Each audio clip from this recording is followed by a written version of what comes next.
مذہبی امور کے اسی احساس کے پیش نظر مجمع الملک فہد الطبا یعنی ان کا جو ادارہ ہے انہوں نے یہ ترجمہ پیش کرنے کی سعادت حاصل کی ہے۔ یہ ترجمہ مولانا جو نگزا کے قلم سے ہے اور تفسیری خواہشی مولانا صلاح الدین یوسف کے تحریر کردہ ہے۔ مجمع کی جانب سے نظر ثانی کا کام ڈاکٹر وسیع اللہ بن محمد عباس اور ڈاکٹر اختر جمال لقمان نے انجام دیا ہے۔ اسی طرح ناسبی حضرات جو ہیں انہوں نے حضرت یعقوب کے گھر والوں کو بھی، جیسا کہ انہوں نے حضرت یعقوب علیہ السلام کے خاندان کے حوالے میں قرآن پاک میں ہے کہ اور اسی طرح تیرا پروردگار تجھے برگزیدہ کرے گا اور تجھے معاملہ فہمی سکھائے گا اور اپنی نعمت تجھے بھرپور عطا فرمائے گا۔ اور یعقوب کے گھر والوں کو بھی جیسے کہ اس نے اس سے پہلے تیرے دادا اور پردادا یعنی ابراہیم اور اسحاق کو بھی بھرپور اپنی نعمت سے نوازا ہے، تجھے بھی ایسا ہی کر دے گا۔ آل سے مراد سامعین قوم یا امت ہرگز نہیں، کیونکہ اللہ نے قرآن میں آل کے لفظ کے ساتھ قوم کا لفظ استعمال کر کے آل اور قوم دونوں کو الگ الگ کر دیا ہے۔ آئیے دیکھتے ہیں کہ قرآن کیسے آل اور قوم میں فرق کر رہا ہے۔ کذبت قوم لوط بالنذر انا ارسلنا علیہم حاصبا الا آل لوط نجیناہم بسحر، قوم لوط نے بھی ڈرانے والوں کی تکذیب کی، بے شک ہم نے ان پر پتھر برسانے والی ہوا بھیجی، سوائے لوط کے گھر والوں کے انہیں ہم نے سحر کے وقت نجات دے دی۔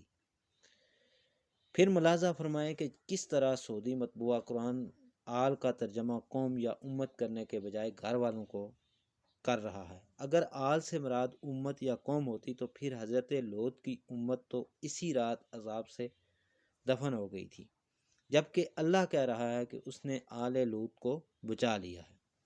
اور ایک جگہ اللہ نے قرآن میں کہا ہے، یعنی سورہ القرآن اس کی آیت ہے جس کا ترجمہ ہے کہ اللہ نے کہا کہ ہم ایک مجرم قوم کی طرف بھیجے گئے ہیں سوائے خاندان لوط کے، یعنی جو ان پہ عذاب آیا تھا، سوائے آل لوط کے ان سب کو بچا لیں گے مگر سوائے لوط کی بیوی کے کہ اسے ہم نے رکنے اور باقی رہ جانے والوں میں مقرر کر دیا ہے۔ جب بھیجے ہوئے فرشتے آل لوط کے پاس پہنچے تو لوط علیہ السلام نے کہا کہ تم لوگ تو انجان معلوم ہو رہے ہو، اور دوسری جگہ اللہ تعالیٰ نے فرمایا تو ان کی قوم کا کوئی جواب نہیں تھا سوائے اس کے کہ لوط کے خاندان کو اپنی بستی سے نکال باہر کرو، یہ لوگ بہت پاک باز بنتے ہیں۔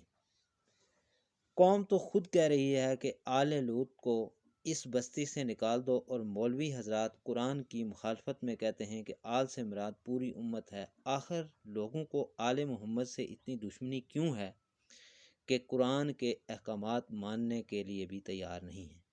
اور اس مفروضہ کو کہ آل سے مراد امت یا قوم ہے قرآن نے کئی اور جگہ پر واضح طور پر رد کیا ہے، اور اللہ تعالیٰ قرآن پاک میں فرماتا ہے کہ بے شک اللہ تعالیٰ نے تمام جہانوں کے لوگوں میں سے آدم اور نوح کو اور ابراہیم کے خاندان کو اور عمران کے خاندان کو منتخب فرما لیا کہ یہ سب آپس میں ایک دوسرے کی نسل یعنی ذریت سے ہیں، اور اللہ تعالیٰ سنتا اور جانتا ہے۔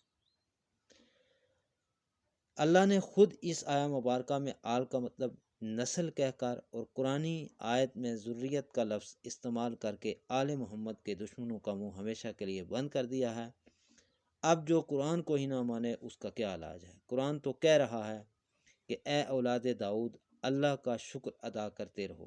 اسی طرح دوسری جگہ کہہ رہا ہے جو میرا بھی وارث ہو اور یعقوب علیہ السلام کے خاندان کا بھی جان نشین ہو، اے میرے رب اسے پسندیدہ بندہ بنانا۔ یعنی ہم اس پوری جو تفصیلات ہیں اس سے یہی نتیجہ نکالتے ہیں جو ایک غلط تاثر دیا جا رہا ہے اس وقت امت میں کہ تمام امت جو ہے وہ آل محمد ہے، جبکہ آل محمد صرف حضور رسالت مآب صلی اللہ علیہ وآلہ وسلم کی آل یعنی حضرت فاطمہ اور حضرت علی کی اولاد سادات یا اہل بیت ہیں۔ اس لیے یہ کنسیپٹ غلط ہے کہ آل جو ہے وہ پوری امت محمدی ہے۔ امت محمدی تو الگ چیز ہے اور آل الگ چیز ہے۔ اگر آل سے مراد امت ہو تو پھر صندوق میں ساری امت کے تبرکات ہونے چاہیے، جبکہ ایسا نہیں۔ قرآن میں اس طرح بیان کیا گیا ہے کہ ہم نے آل ابراہیم کو کتاب و حکمت دی اور ہم نے ان کو ملک عظیم عطا فرمایا۔ سوچئے گا کہ کیا اللہ نے پوری قوم کو کتاب دی اور کیا پوری قوم کو حکیم بنایا، اور اسی طرح کیا پوری امت کو حکومت دی گئی، یا پھر صرف یہ 4 کتب زبور، توریت، انجیل اور قرآن دیا۔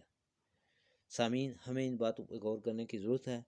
آپ سے گزارش ہے کہ آپ نے اگر ہمارا یوٹیوب چینل سبسکرائب نہیں کیا تو اسے ضرور سبسکرائب کریں، اور ہماری اس ویڈیو کو دوسروں کے ساتھ بھی ضرور شیئر کریں۔